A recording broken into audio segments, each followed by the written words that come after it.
Essa é a história de um menino que sonhava e de um homem que mudou o destino de nações. A história de José, o filho amado de Jacó. O jovem que desceu ao fundo do poço e subiu ao mais alto trono do Egito. José cresceu cercado de carinho. Jacó o amava profundamente e não escondia isso de ninguém. A prova desse amor veio em forma de presente, uma túnica de várias cores, símbolo de honra, distinção, preferência. Mas aquele manto acendeu o ódio no coração dos irmãos, o favoritismo, a beleza, e então vieram os sonhos. José sonhava com feixes de trigo que se curvavam diante do céu. Sonhava com o sol, a lua e as estrelas se inclinando perante ele. Para um jovem inocente, eram apenas visões. Para seus irmãos, era insuportável. Eles murmuravam entre si, a inveja crescendo a cada dia que passava, transformando o amor fraternal em um ressentimento perigoso. E um dia, a oportunidade apareceu. José foi enviado por Jacó ao encontro dos irmãos, mas eles já haviam decidido. Ele não voltaria para casa, enquanto caminhava pelos campos, feliz e sem suspeitar de nada. Seus irmãos tramavam nas sombras, planejando o fim do sonhador.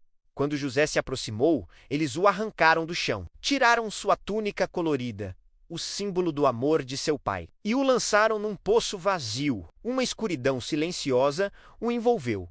O silêncio quebrado apenas pelos ecos de sua própria respiração assustada. O jovem sonhador, despido de sua honra e de sua liberdade, foi vendido por 20 moedas de prata a mercadores ismaelitas que passavam. Seu destino mudou para sempre. Enquanto a caravana se afastava, José olhava para trás, vendo seus irmãos desaparecerem no horizonte. Ele não usaria mais a túnica que seu pai lhe dera. Sua vida como filho amado havia terminado. No Egito, José foi comprado por Potifar, o capitão da guarda do faraó. E ali, longe de tudo e de todos que conhecia, algo extraordinário aconteceu. Tudo o que ele tocava prosperava. As colheitas eram abundantes. Os rebanhos se multiplicavam. A ordem reinava. Potifar percebeu que havia algo especial naquele jovem hebreu e entregou toda a sua casa nas mãos dele. José se tornou o administrador de tudo, ganhando confiança e respeito. Mas a esposa de Potifar, vendo sua beleza e competência, tentou seduzi-lo, dia após dia. José, fiel a seu senhor e a seus princípios, resistiu firmemente. Um dia, ela o agarrou por sua capa, insistindo. Para escapar, ele fugiu, deixando a capa para trás em suas mãos. Humilhada e furiosa com a rejeição, ela usou a capa como prova falsa, acusando o inocente de uma terrível ofensa. Assim, por fazer o que era certo, José foi lançado na prisão. Na prisão, muitos teriam desistido, afundado em desespero e amargura. Mas José, não. Mesmo na escuridão daquela masmorra, ele permaneceu fiel. Sua fé não vacilou, e ele continuou a servir com integridade.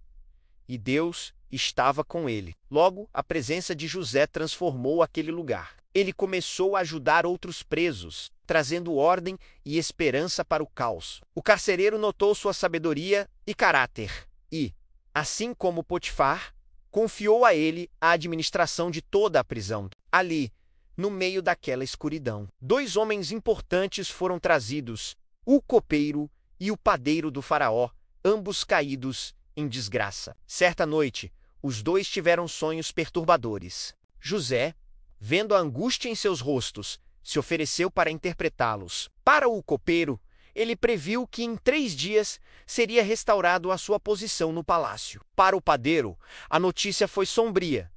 Em 3 dias, ele seria condenado. E tudo aconteceu exatamente como José disse. Antes de partir, José pediu ao copeiro: "Quando estiver bem, por favor, lembre-se de mim." Mas o copeiro, feliz por sua liberdade, esqueceu-se completamente do homem que lhe deu esperança na prisão. As portas se fecharam novamente, e José ficou só, esperando por mais 2 longos anos, até que, uma noite, o próprio faraó sonhou. Sonhou com 7 vacas gordas sendo devoradas por 7 vacas magras, e com 7 espigas de grão cheias sendo engolidas por 7 espigas mirradas. Ele acordou perturbado, mas ninguém em todo o Egito, nem os magos, nem os sábios, conseguia interpretar o significado daquelas visões. Foi então que o copeiro, subitamente, lembrou-se de um jovem hebreu na prisão. Imediatamente, José foi tirado do calabouço. Ele foi barbeado,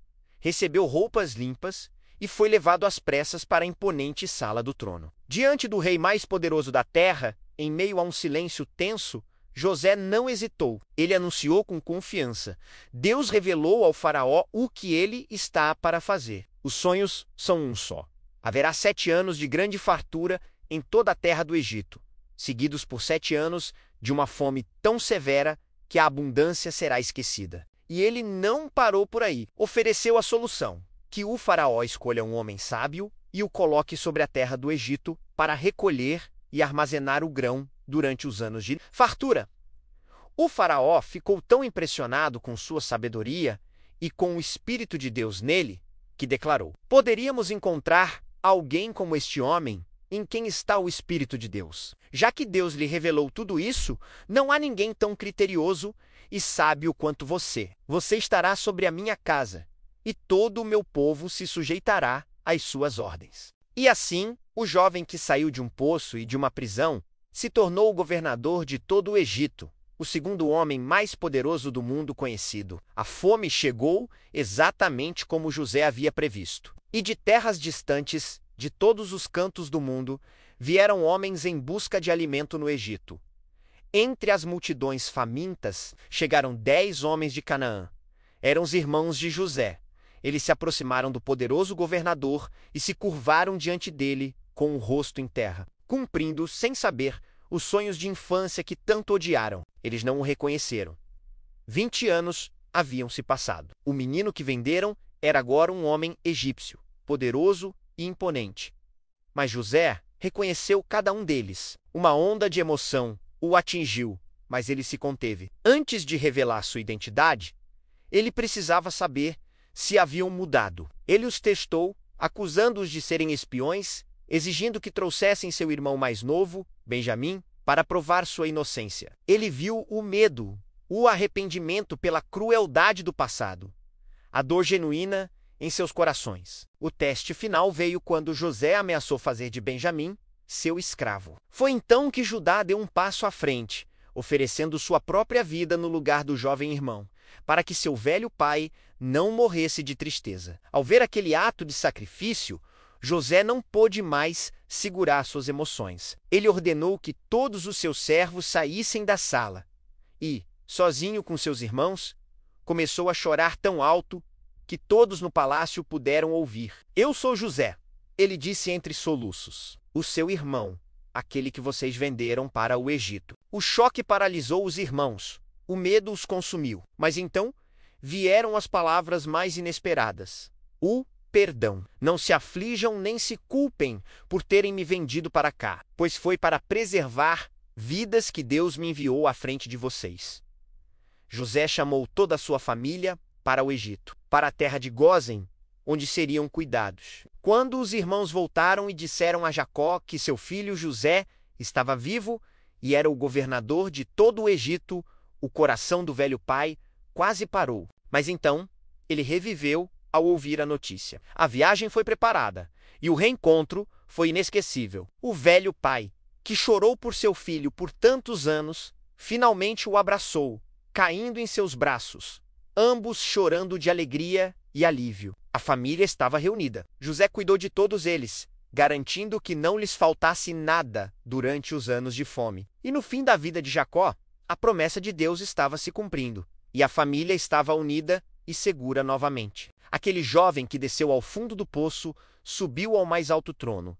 Aquele que foi traído salvou seus traidores. Aquele que sofreu a mais profunda injustiça se tornou um instrumento de vida e salvação para nações inteiras. Essa não é apenas a história de José, é a história de propósito, perdão e fé inabalável. É a história que nos mostra que, mesmo quando tudo parece perdido, quando estamos no fundo do poço, Deus continua escrevendo nossa história, transformando o mal em bem e nos guiando para um propósito maior do que podemos imaginar. Não se esqueça de se inscrever no canal para ver mais histórias como esta.